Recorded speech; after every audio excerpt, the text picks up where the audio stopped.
A raiva é uma emoção humana natural e universal que faz parte de nós desde que nascemos.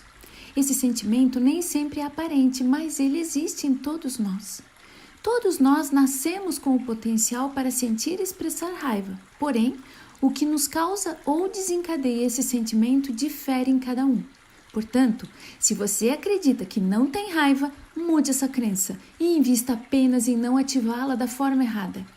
Quando sentimos raiva, nosso cérebro se excita e, para nos preparar para a luta, aumenta a quantidade de hormônios do estresse, como epinefrina, norepinefrina, prolactina, testosterona, e os lança na corrente sanguínea. Isso enfraquece o sistema imunológico, em especial as células responsáveis pelo combate às infecções do corpo. Os músculos se contraem, as veias se estreitam e o coração precisa trabalhar mais para fazer o sangue circular, aumentando o batimento cardíaco, a pressão arterial e a acidez do estômago. Calma, não vou dar uma aula de ciências aqui, mas você precisa saber o estrago que a raiva faz no nosso organismo quando mal canalizada. Ela, quando distorcida, mal dimensionada ou mal canalizada, de fato mata, ou, pelo menos, aumenta significativamente os riscos de ter algum problema sério de saúde, onde se inclui desde uma simples crise alérgica, uma grave úlcera digestiva, até um fulminante ataque cardíaco. A raiva distorcida amplia a ansiedade, que puxa a depressão, que traz o processo de somatização, enfim, os elos dessa cadeia só aumentam pelo lado destrutivo. Se nós acreditamos que os outros é que causam raiva na gente, precisamos mudar tal crença de forma rapidinha. É muito importante saber que ninguém provoca raiva em nós. Nós somos os únicos responsáveis por ativá-la. Ela é criada por nós e resulta da forma como nós encaramos o mundo, da forma como respondemos aos acontecimentos e ao nosso meio. Ataques de raivas e de mau humor produzem danos seríssimos às células do cérebro, envenenam o sangue, causam insônia, depressão e pânico. Suprimem a secreção dos sucos gástricos e da bilis nos canais digestivos, criando gastrites e úlceras. Esgotam a energia e a vitalidade, causam problemas cardíacos, provocam velhice prematura e encurtam a vida. Num estado de raiva, o corpo libera 40 vezes mais cortisol que o normal. Quem vive com altos índices de cortisol tem 5 vezes mais chance de morrer precocemente. A raiva, quando bem canalizada, nos faz partir para a ação, ou seja, passamos a fazer o que precisa realmente ser feito. Veja essa história interessante. Em um antigo mosteiro budista, um jovem monge questiona o mestre. Mestre, como faço para não me aborrecer? Algumas pessoas falam demais, outras são ignorantes, algumas são indiferentes. Sinto ódio das que são mentirosas, sofro com as que caluniam. O mestre advertiu, pois viva como as flores. Como é viver como as flores? Perguntou o discípulo. Repare nas flores, continuou o mestre, apontando os lírios que cresciam no jardim. Elas nascem no esterco. Entretanto, são puras e perfumadas.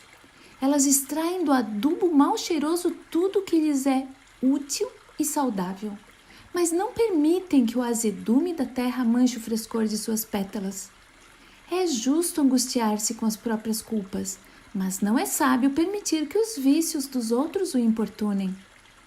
Os defeitos deles são deles e não seus. Se não são seus, não há razão para aborrecimento. Exercite, pois, a virtude de rejeitar todo o mal que vem de fora.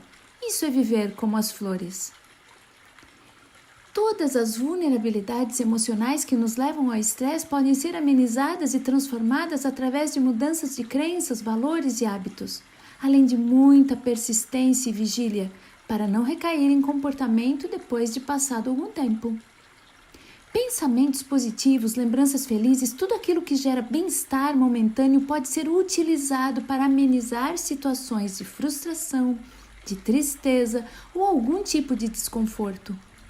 Dessa forma, concluímos que, se conhecemos o que nos desencadeia raiva e geramos estratégias para esse enfrentamento, podemos administrar a intensidade dessa emoção e usar o sentimento a nosso favor.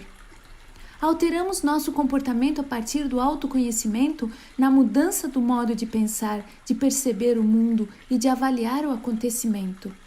Se há algo em nossa vida que queremos evitar, precisamos parar de pensar no assunto, pois esse pensamento vem carregado de todas as emoções que estavam presentes no momento em que aconteceu. Se retirarmos essa energia, ela não será alimentada, ficará desnutrida e, consequentemente, desaparecerá. Vamos fazer um exercício de autoconhecimento bem importante. Pergunte-se, o que desencadeia sua raiva com mais frequência? Liste todas as possibilidades que vierem à sua mente. Reserve a lista e procure se lembrar desde sua infância quais os fatores que mais desencadearam raiva em você ao longo do seu crescimento, do seu amadurecimento. Perceba as mudanças. Avalie se foram para melhor ou para pior. Procure medir se o seu comportamento já foi mais raivoso antes ou se hoje o desequilíbrio está maior. Se você chegar à conclusão de que hoje a raiva é ativada com mais facilidade do que antes ou intensidade maior do que antes, há uma tendência para ficar desanimado agora. Essa reflexão não pode trazer culpas, pois elas não auxiliarão em nada no seu momento atual. Também não pode trazer desânimo ou sensação de impotência. O exercício serve para mergulharmos mais um pouco na profundeza do nosso ser. Se ao aprofundarmos acharmos muita sujeira, não dá para desanimar. Nesse ponto é que precisamos de muita paixão. É um desafio que pode tornar-se cada vez maior e que precisamos ficar bem motivados e entusiasmados com a possibilidade de crescimento, amadurecimento e da perspectiva de maior equilíbrio frente aos desafios que estão ainda por vir na nossa vida.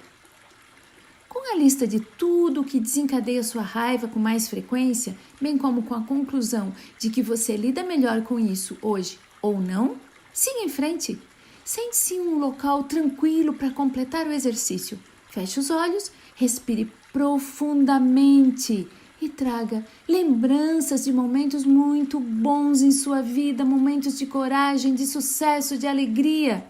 Perceba seu corpo e sua reação à medida que as cenas se intensificam. Procure mudar seu ângulo de visão. Perceba como é bom estar sob efeito da química cerebral. Encare a raiva apenas como uma mobilização para tomar atitudes em sua vida. Visualize a raiva como um ponto pequeno, necessário, porém insignificante frente à sensação de tranquilidade e de equilíbrio. É como se considerássemos a raiva como uma criança que faz birra para chamar a atenção. Se a ignorarmos nesse momento, nós nos distraímos e acabamos reforçando o nosso lado positivo. Com certeza, conseguiremos lidar com ela de forma mais eficaz. Vamos pensar sobre algumas alternativas para lidar melhor com a raiva. Procure conviver o mínimo possível com fatores que sabe que desencadeiam sua raiva. Analise sua rotina diária, percebendo se há tempo para entrar em contato com a leveza de vida. Descubra rotinas que possam ser mudadas para que a plasticidade cerebral seja colocada em prática. Ache sempre formas de entrar em contato com seu lado alegre, com o riso, com as gargalhadas, com o bom humor. Faça exercícios de relaxamento, de alongamento, de meditação, exercícios físicos. Pense sempre em sua recuperação e no êxito que teve ao longo da vida. Procure em algum momento do dia concentrar-se em contrair e relaxar cada músculo do corpo. Preste atenção em você. Aliás, muita atenção. Cultive os antídotos da raiva, paciência e tolerância. Agora vamos trabalhar a raiva como aliada estratégica. Vamos lá? Vamos começar!